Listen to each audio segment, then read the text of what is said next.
Welcome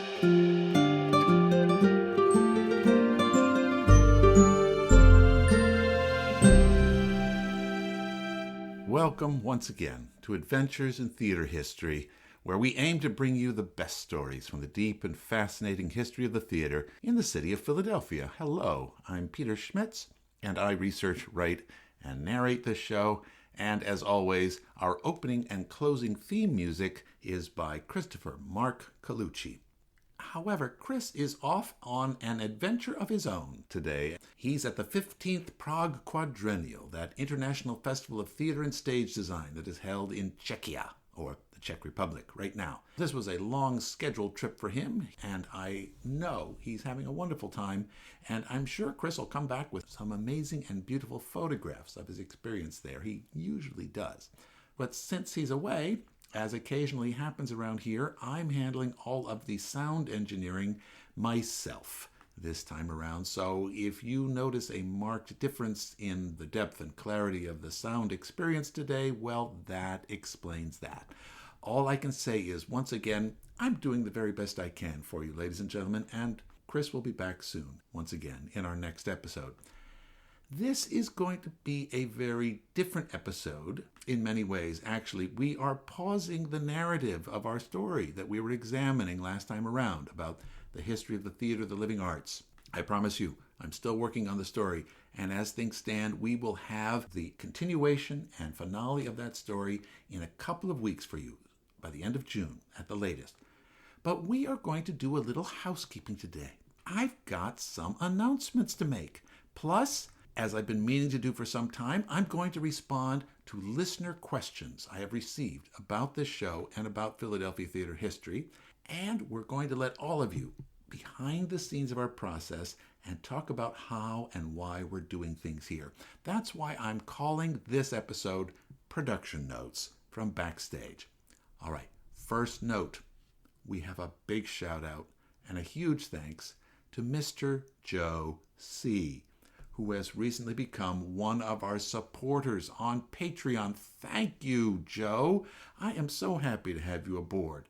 Now, for the rest of you, I'm only using Joe C's first name and last initial because, as I promise everyone, on the Patreon sign-up form, when I announce things on the air, no last names. But if I tell you that Joe C. is himself a longtime South Philadelphia theater performer, a director, and a very eminent artistic director of a theater company, well, then a great number of you will know exactly who I am talking about and understand exactly why we are so pleased and so honored to have his ongoing support for this podcast.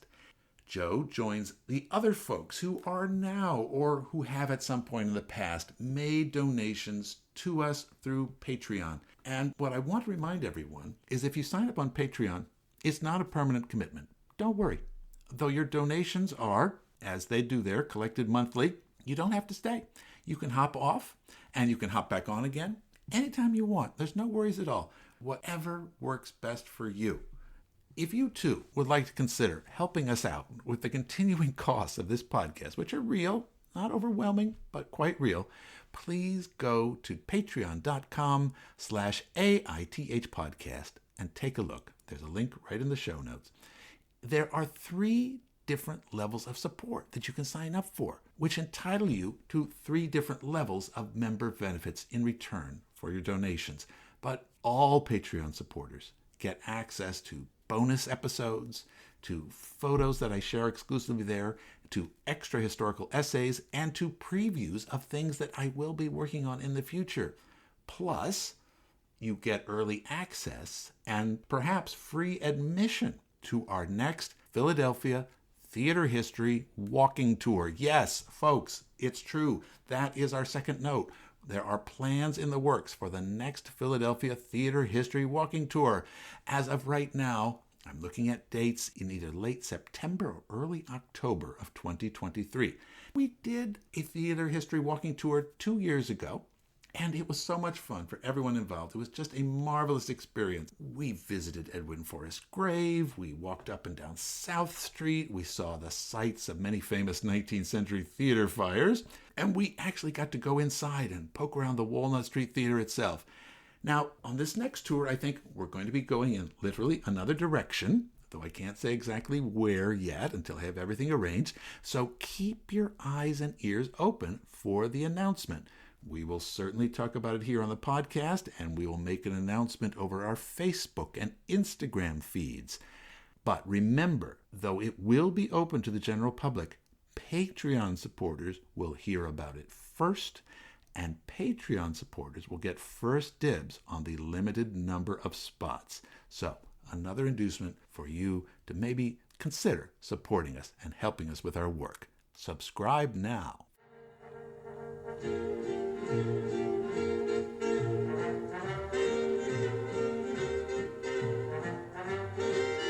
And that brings us to the corrections portion of the show, because sometimes, despite my very best efforts, some errors of historical fact go out into the air on the podcast here.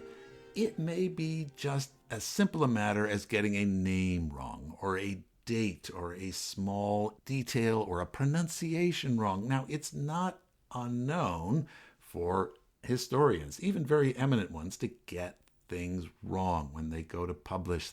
My own copies of other historians' books on Philadelphia theater history here, they have quite a few scribbled notes from me in them, where I have noticed that this eminent historian has gotten something wrong, or mislabeled an image, or gotten a date wrong. Unfortunately for these authors, because their error is in physical print, there's not much they can do about it afterwards. You have to either change it in the next edition of the book, if there is one, or insert an errata note if you notice it before the book actually goes out to bookstores. But one of the advantages of doing a history podcast, which is not in print but in digital sound files, is that I can fix things. For instance, way back in our episode number 2, the one about Philadelphia theater in the 18th century, I said that the first professional touring theater company from England arrived in Philadelphia in the year 1746. And that's just wrong. The year was 1749. It's like I mentally flipped the 9 over in my head and it came out 46. That may seem pretty small beans, but it bugs me that that wrong number is sitting there. It's just wrong. The facts matter, and getting facts right enhances and maintains the reputation of this whole endeavor. So here's what I'm going to do. Now that I've noticed it, I'm going to go back to the sound file for that episode, and I can clip out the 1746 and just gently insert what we call a patch, a little snippet of sound, 1749, and the offending mistake is gone. And more importantly, the correct information is now supplied for all future listeners. In that same episode, I am also going to take out an entire passage in which I talk about the original Chestnut Street Theatre, because I noticed in my script, I said the plan of the Chestnut Street Theatre was modeled after those of the Royal Theatre in Bath, England. Now, that's a mistake that wasn't just made by me. You'll see that published in a lot of places, including in very respected theater history textbook. But guess what? It's just wrong. That factoid was disproved by an architectural historian named John Wolcott back in 1971. I've seen his research paper. He had really gone into the archives of the Historical Society of Pennsylvania and found out the truth about the first Chestnut Street Theatre's construction, that it was actually modeled more closely after the Covent Garden Theatre in London. And rather than just parroting what every other book had said, he found out the truth. Now, I knew this correct story at one point, but I guess then somehow when I was producing the episode, that old factoid crept out of some dark recess of my brain and made its way into the script, and in the rush to publish the episode, suddenly there it was. Well, once again, I'm going to go back and fix that one too. I've got a patch all set up. There was another occasion that I can recall where I got one very large set of facts wrong, and it wasn't just a niggly little detail about names or dates. On one of our very early episodes about Ricketts Circus, I had a whole passage about the state of African American theater going in late 18th century Philadelphia. I talked about how wealthy white Philadelphians would send their black servants, quote unquote, to hold places for them in Philadelphia theaters. But as I originally said, the masters did not let their servants attend the shows. They would show up, take their places, and send them home. Now, that was wrong. Historians have documented that the famous Oni Judge, a woman who liberated herself from the household of President George Washington while he was president in Philadelphia, she ended up escaping and going to Portsmouth, New Hampshire. Before she escaped, she had regularly been given money by President Washington to see plays and circuses in Philadelphia. In fact, that's one of the reasons why George and Martha were reportedly so personally offended when Oni Judge left them. After all, hadn't they been so kind and generous to her? Treated her like a member of the family. She got to see shows and everything. Anyway, I realized I had not done proper background research on a truly consequential topic of American history, and I thought that whole thing was just needed repairing. So I went back to the sound file and snipped that whole section out. Now, naturally, I don't always notice mistakes in the podcast myself, but thank goodness that attentive and helpful listeners do notice them and bring these mistakes to my attention. Now, again, these mistakes may be small, but they're still important. Facts do matter, and in our own small way, we're going to adhere to that rule. For example, in a more recent episode, number 50, entitled Stop Those Swinging Girls, I said that General Smedley Butler, the scourge of Prohibition-era Philadelphia wickedness and vice, had, during his previous years of military service, won 2 Congressional Medals of Honor. Now, when he heard that go out over the airwaves, my friend, the great and good Dr. Joe Lex, host of the All Bones Considered podcast, wrote me, and he gently reminded me that Congressional Medals of Honor are properly described not as being won. They are awarded, often posthumously. Thank you very much, Dr. Joe. That is an important point, and I will fix that. Another recent example, Russ Walsh, a longtime local Philadelphia actor and educator, noticed in episode 53, Philadelphia Theatre Scandal, that I had got a pronunciation of a name wrong. The producer of the Lambertville Music Circus was named not St. John Terrell, but rather St. John Terrell. St. John Terrell. He said it the way that the Brits do. So I'm very grateful to both Joe and Russ for helping me get things right. It's important, and I'm going to go get some sound patches made and fix those flubs. You betcha. So if you hear something in any episode, old or new, that you think needs fixing or just needs a little more exploration, don't hesitate to let me know. I am so happy to hear from you. Our email is aithpodcast@gmail.com, or you can go to our website, www.aithpodcast.com, and you can use the Contact Us form to get in touch with me. All corrections are happily and gratefully accepted.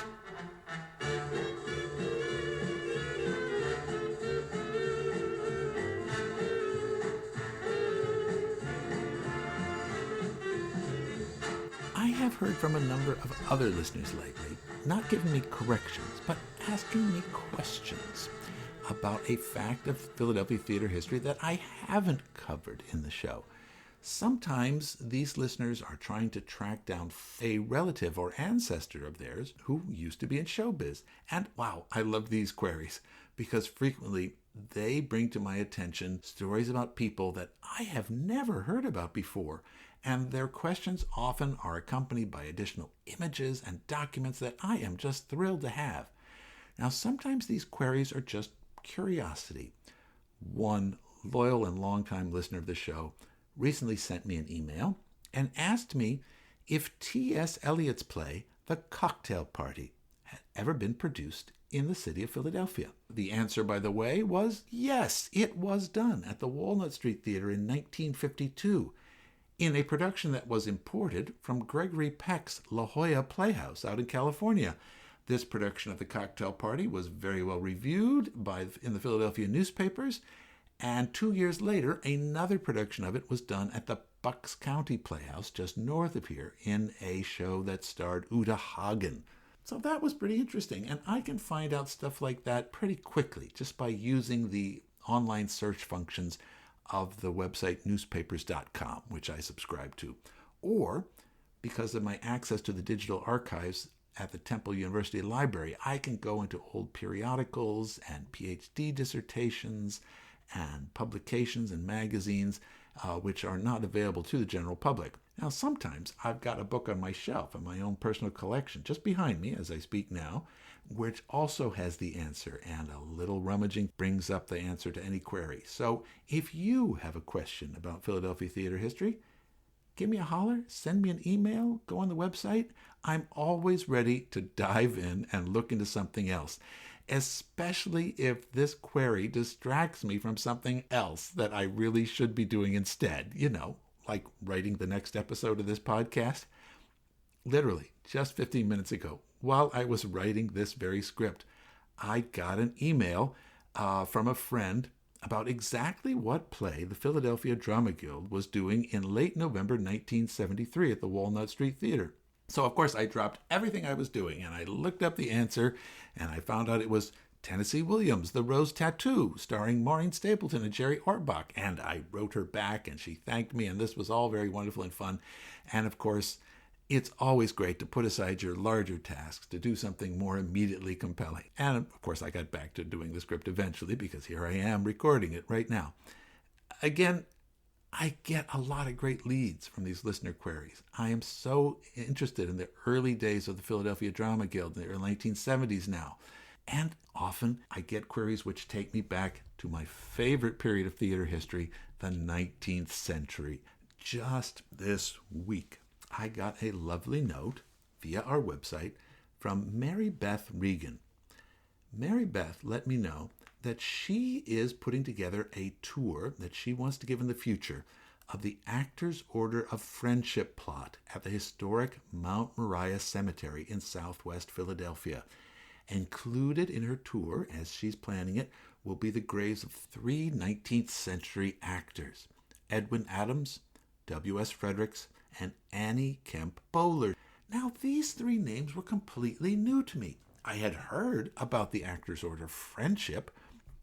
This was a benevolent professional association in the mid-19th century of the theater people of Philadelphia. It was sort of a proto-union. Groups like the Actors' Order of Friendship were fraternities that would look after their members when they met with financial difficulties, most particularly in old age and at death.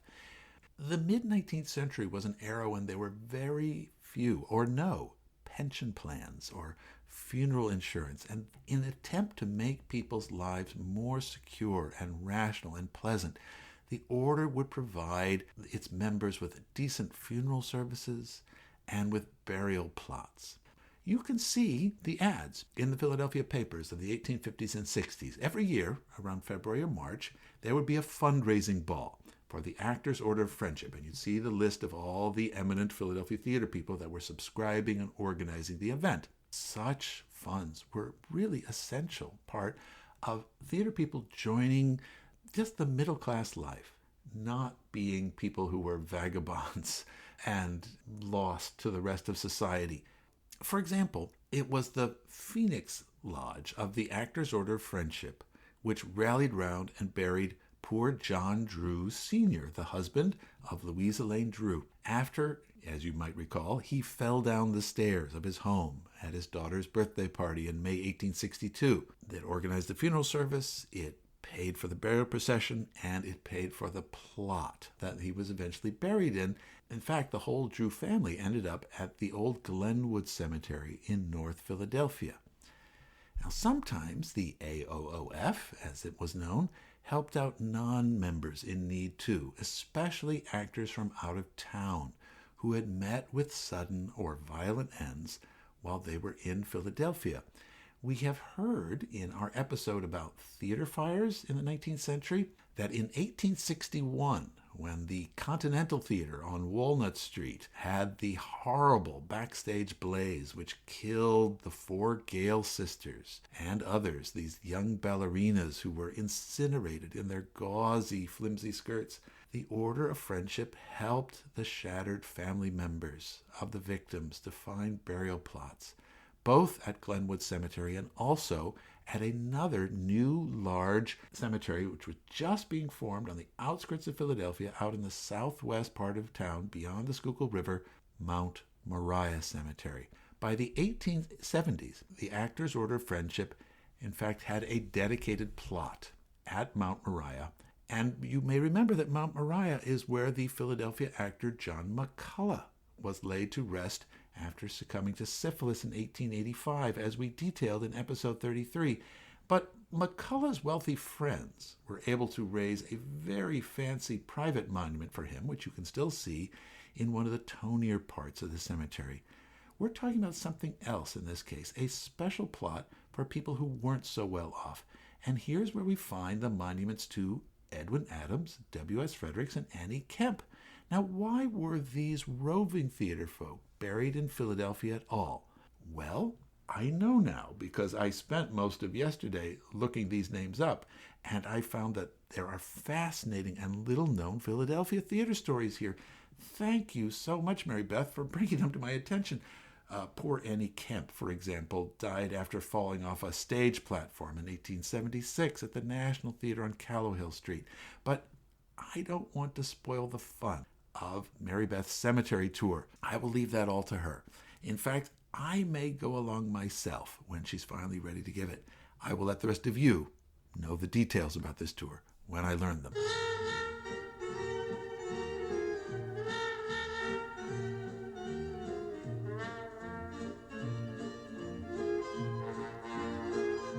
So, as I mentioned, I'll be back in just a couple weeks with the exciting conclusion of our story about Philadelphia's Theater of the Living Arts in the late 1960s. We'll try to answer the question that we've raised ourselves. Why did this promising and dynamic young theater company, which started out with such energy, not even last to the end of that consequential decade? It will be the final episode of our Season 2, Drama is Conflict, in which we have detailed many of the fights and disputes and court cases and riots which have ended up happening in Philadelphia theater history. Now, along these lines, I had originally planned to get to the story of the Manning Street Theatre Company, which, to my mind, follows directly after the demise of the TLA. But we are not going to be able to get to that this season. I'm very sorry to everyone I have promised this story to. But for various reasons, I'm just going to have to get to that later. So we'll put that back into the storehouse of topics to do in the future, and believe me, it's a great story. Here is my larger plan for future seasons of this podcast. Season 3, which is going to start in the fall of 2023, is going to be about Philadelphia, the tryout town. That period from the 1920s, 30s, 40s, 50s, 60s, and 70s when Philadelphia was one of the principal cities that played host to commercial Broadway productions that were out on their trial runs, on their ways to New York. It was an exciting time when everything from Death of a Salesman to Streetcar Named Desire to Music Man to Gigi to Guys and Dolls would have world premieres in Philadelphia first. There were so many titles that you will recognize, famous successes that went on to become familiar works of American theater. And, of course, there were also some astounding flops, shows and projects that just died here in Philly and never got anywhere else, certainly not to Broadway. But these flops make great stories too. So that's going to be our general topic for Season 3.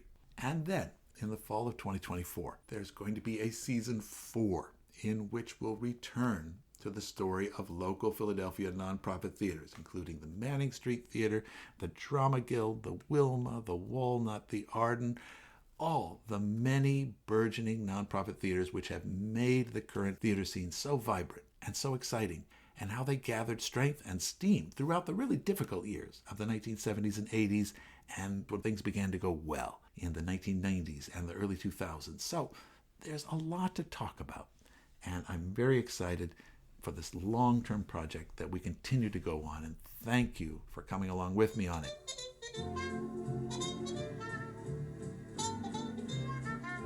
finally, I have some personal news.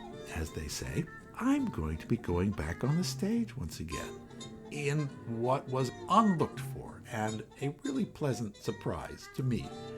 I was offered a role this summer in the play Boca by Jessica Prevens. It is going to be done at the Act Two Playhouse in Ambler, Pennsylvania, directed by the great Tony Braithwaite. In the cast will be other such eminent Philadelphia theater artists as Mary Martello, Tom Teddy, Ellen Ratner, and Penny Reed. Performances are going to start at the end of next month in July 2023 and continue through August. If you are listening right now from somewhere close to that part of Montgomery County, please come to the show and catch it and look for me afterwards. I'd love to hear that you came to the show because you heard about it on the podcast. I'm going to put a link to the information about tickets to the play in the show notes to this episode.